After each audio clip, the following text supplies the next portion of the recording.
coming out here after 30 years, yeah, I ain't got nothing, but I'm gonna have something because I'm rich in personality, you know, and I'm rich in love. My family love me, and that's really all that counts.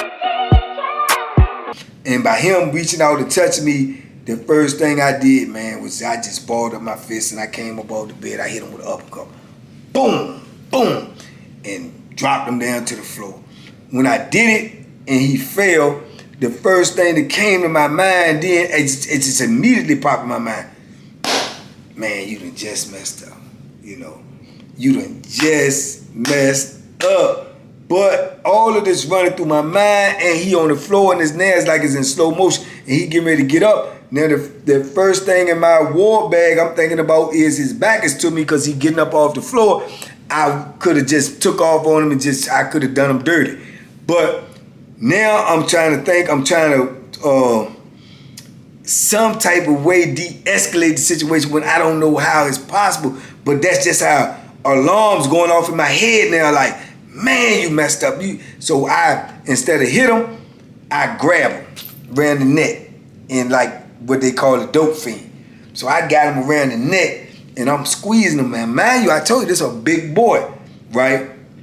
So when I grab him around the neck and I'm squeezing him hard, you know, choking him, he stands up from the ground with me on his back, and now I'm choking him even harder because I don't know what he gonna do. So I'm on his back and I'm choking him, and he's walking like the abominable snowman towards the door.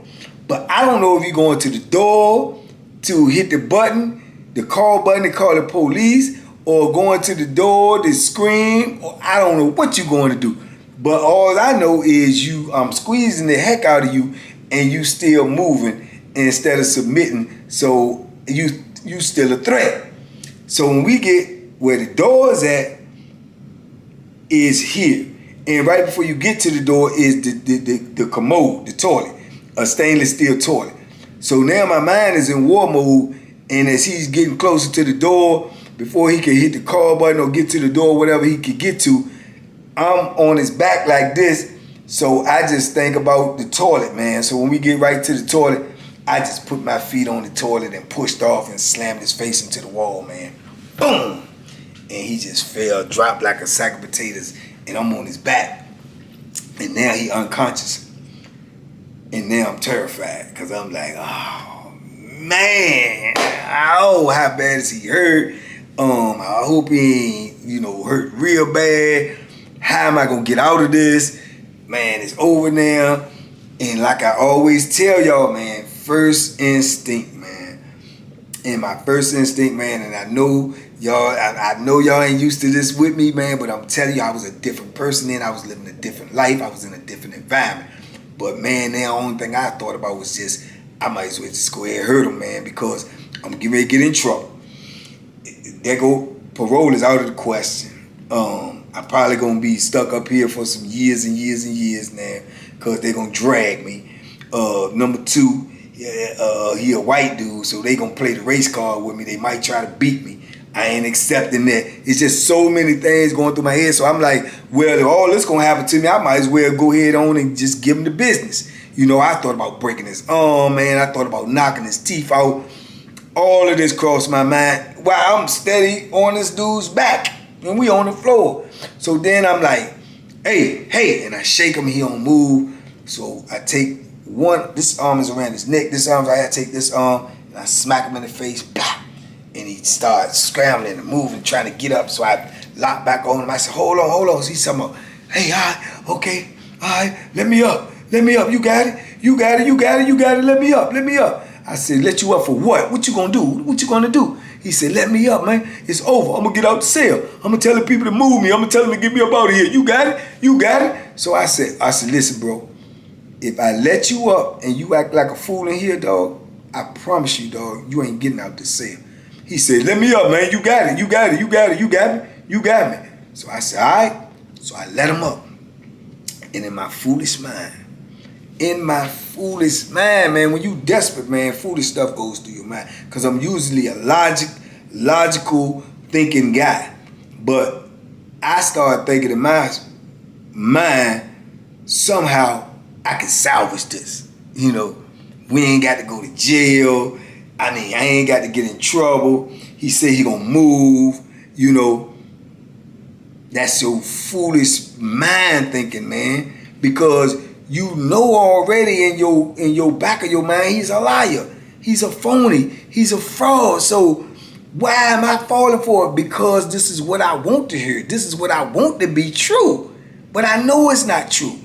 That's why I say, man, I should have gave him the business when I had him. I should have gave him the business, because he get up and the first thing he do is look in the mirror. I'm already standing up there like, you know, whatever. He looks in the mirror and says, oh, got a big knot on his eye, right? And his nose bleeding. So he said, oh, man, you did me dirty. Man, you did me dirty, man, too, yup. Yeah, you tried to cut me, man. You choked me out. And then I said, look, you know, what you trying to do? What you trying to do? You just say let you up, and what you trying to do? No, you got it. You got it. You got it. You got it. You got it. I'm going to get out here. I'm going to get out here. You got it. You got it. I said, all right, bro. All right. I said, I'm telling you right now, you try anything slick in the cell, bro, I promise you, man, that's going to be it. That's going to be it. No, you got it, man. You got it. You got it. You got it. I said, okay. But now we done created like a super awkward situation. Cause I ain't staying up in here with you after that. I don't, you know what I'm saying? You got to go now. It's mandatory. You got to go. So, man, I'm like, boom. So we sitting there all awkward. I go over to my bed, but I'm on guard. I'm on point at all times. He's steady fumbling around all up there at the mirror, washing his face, trying to clean himself up, getting himself ready. When the doors pop open, when count clear, he goes out and goes straight down towards his imam cell, the head Muslim. Now, mind you, the head Muslim of the Sunni is in this cell, which you would rarely ever see, but we in the mountains, is in the cell with the head NOI Muslim. Those are both Muslim, but they believe in two different things. They follow two different genres. So the head of the NOI Muslim is actually my homeboy. So he's walking up to me, he come up to me, he was like, what's up, Joe? What's going on? I said, man, this chump in the cell, man, got crazy, man. I said, man, we you know, we had to get a little busy up in there, man. I said, but he ain't got nothing coming messing with me. I said, he got to get up out there. He was like, yeah, man, we can hear y'all, man. People can hear y'all in the cell, man. Man, I said, yeah, I ain't know nobody can hear us, but he said, yeah, man, that dude, he be talking loud. I said, yeah. I said, he said, man, you all right, though? I said, I'm good. I said, I'm good, but I said, he got to go. You know what I'm saying? I said, yeah, I see him down there talking to my celly, man. He said, man, let me go see what's going on. So he go down there. I guess he go and investigate, try to find out what's going on. Man, lo and behold, man, you know, this chump that went down there and told the head Sunni guy that I took off on him, meaning I punched him in the face. I don't like him. I don't want him in the cell because he a white dude. They ain't looking at it like he a white dude because they Muslims. They looking at it like he a Muslim. But he trying to paint a picture to them that our altercation is because I don't like him because he's a white dude, which is the furthest thing from the truth. I don't like you because you're a fake dude, you know. So that's what he told them. So now I guess he trying to rally support from them to see if they want to make a move on me. They want to do whatever. But I ain't tripping because, like I said, rule number one, ain't nobody gonna do nothing to me because I'm not gonna allow it, you know. So the head Sunni dude go talk to his celly, which is my dude, the head NOI dude, give him that game, tell him what the dude say, so he wanna know what's up with me. So my dude tell him that ain't what the play is. You know, Banky told me what the play is, that ain't what it is. Your man telling, you know, he telling you some falsehood, you know. So the Sunni dude want to come talk to me. He come talk to me. I tell him the same thing. I said, if he told you that, then he's a liar. You know, I said, that's what he is, you know. And whether he a Muslim or not, he's a liar, you know. And I ain't even bring up the fact that I know he's a liar because of what I live with, because that's not my job to do that. But what he talking about me, I'm telling you, he's a liar. You know what I'm saying? So he asked me what the altercation was about. I said, that's for him to tell you. I said, we two grown men. You know what I'm saying? The altercation is, I don't want him around me no more. That's the altercation, you know. So he was like, okay, hold fast, brother, hold fast. I'm going to go talk to my guy again. I said, yeah, you do that. I said, but I'm letting you know he got to go from up out of there. you know. So he said, okay, he left. So they down there talking, doing what they doing what they doing. My dude come holler at me. He said, hey, he asked me how good. I'm telling him I'm good. He said, man, yeah, well, you know, we here, man. If you need us, you know, it ain't nothing going down like that. I said, I ain't tripping, you know. So they doing whatever they do. Also, me and my man, we work at nighttime. The one I'm talking about, the head of the NOI, we work at night. We come out at night and clean. So when everybody else is in, you know, we on the night crew. So we go back in and everything, and I asked him straight up. I said, so now you going down there telling lies, right? He told me, what are you talking about, man? I don't even want to discuss the situation no more. My people say leave the situation alone. I'm going to try to move. I don't even want to discuss nothing with you, man. We ain't got nothing to say to each other. I said, yeah, well, that's cool. That's cool. I said, but I'm just letting you know, bro, you was a liar.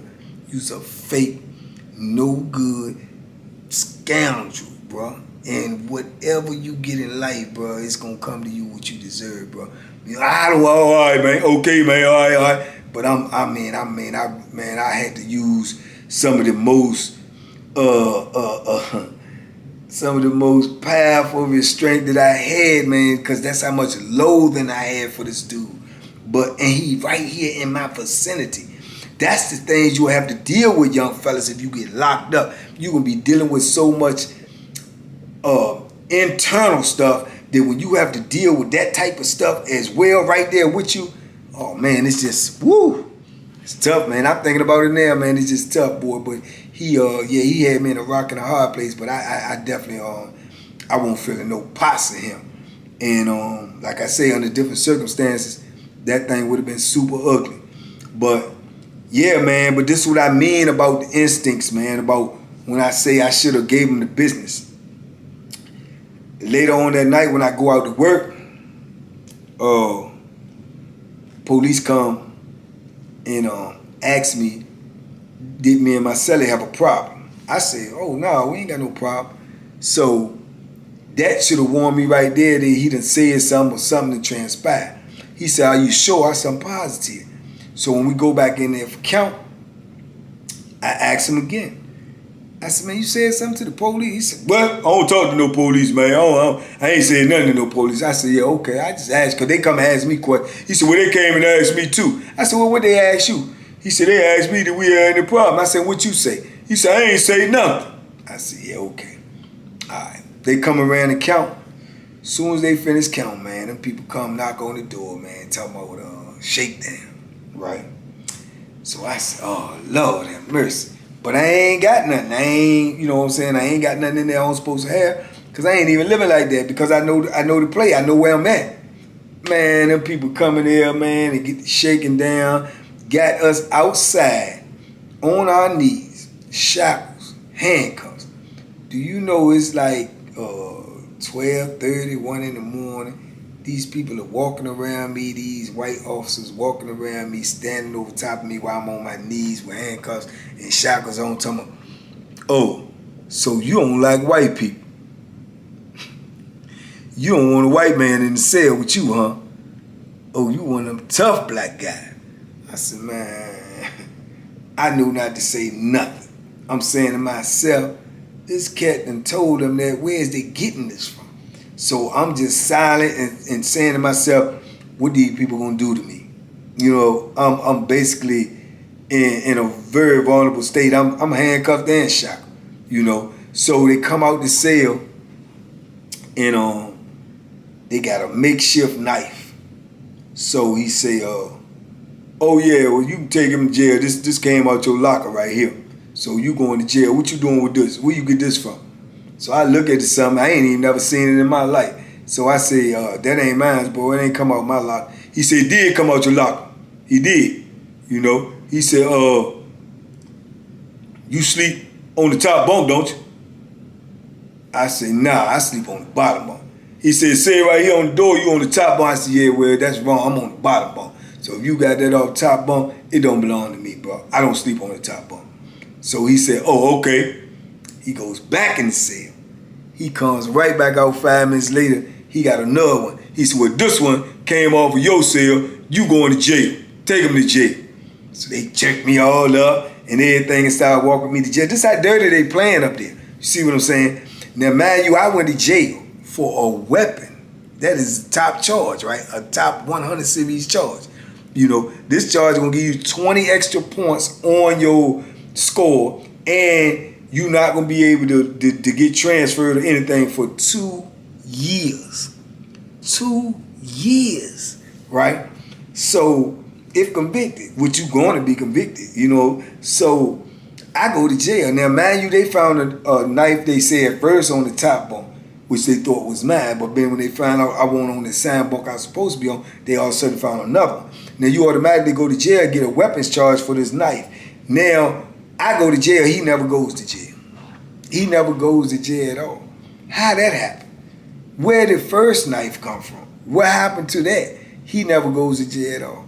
Man, I go to jail, man, and people convict me of that thing. And don't you know, I had to stay back there for probably about 6 months, 7 months, and get out and don't be able to get put in for a transfer again for another 2 years, man. 2 whole years. So, the thing is that, like I say, it worked out that way, and I don't know, that was, like I say, it was one of those things where God was testing my resolve. It was just, whatever, like I say, don't kill you, it got to make you strong, you know, and it made me strong, and it gave me better insight. I knew now that you know, what type of forces I was dealing with, that these people would do anything with you and with your life. You understand me? So, man, the thing, like I said, that made me regret was I let that chump outthink me. He did.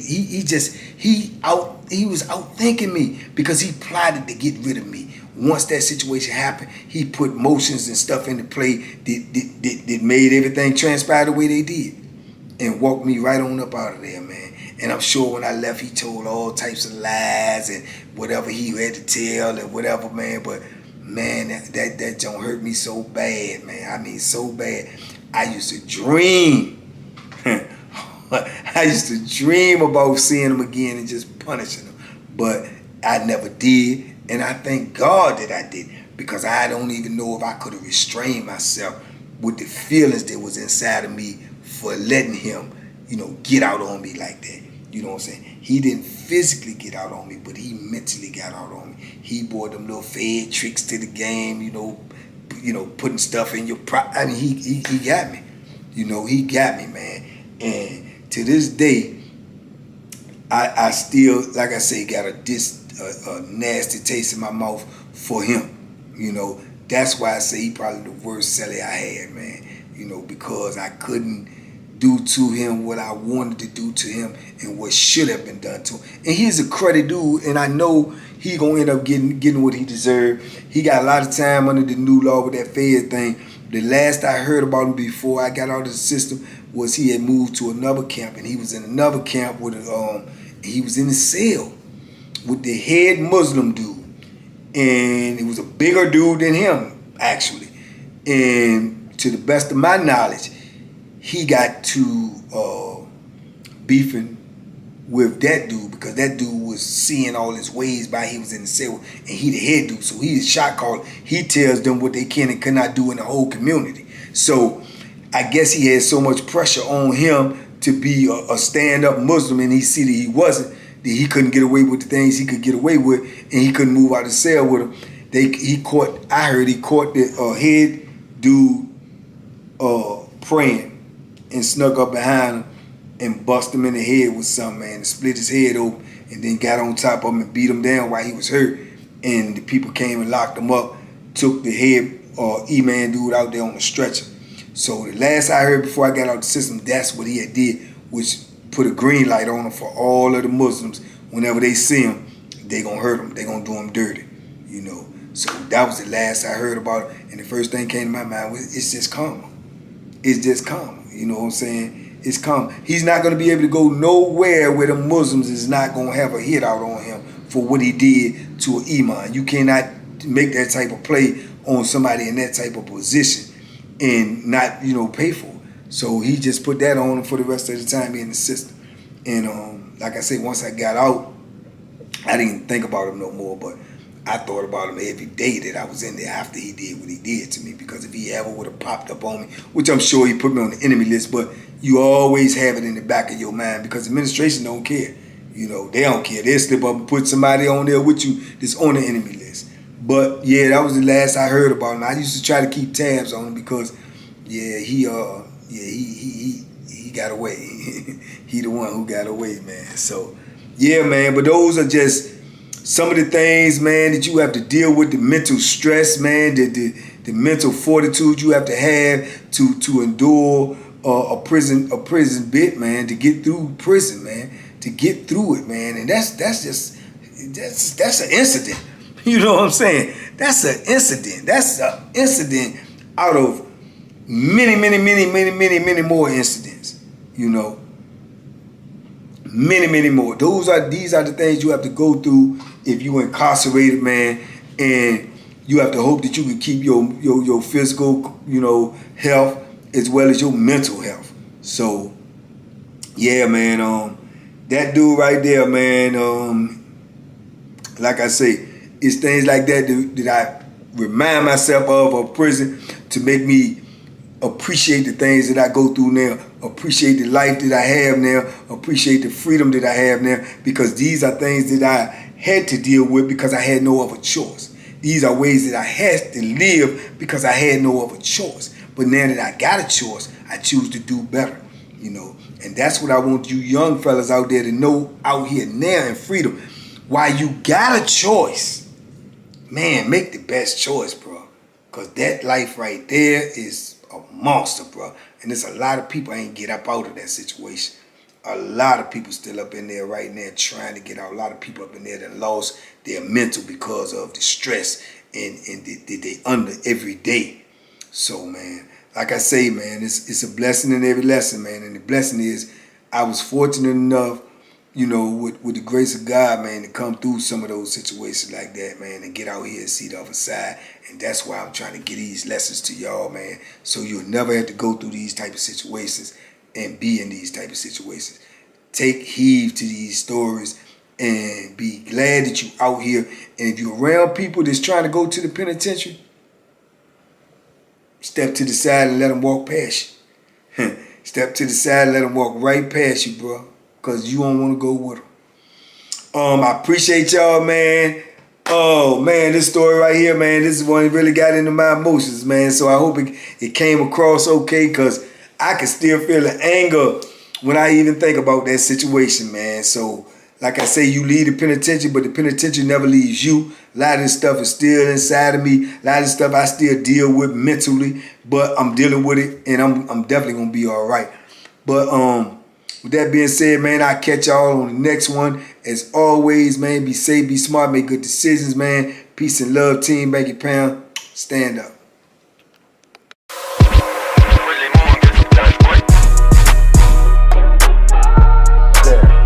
The Banky special. Yeah. Pure deliciousness. Pure deliciousness, man. My name is Banky, man. Everybody calls me Banky. That's a name that I got from my grandmother when I was young. I'm coming out here after 30 years. Yeah, I ain't got nothing, but I'm gonna have something because I'm rich in personality, you know, and I'm rich in love. My family love me, and that's really all that counts.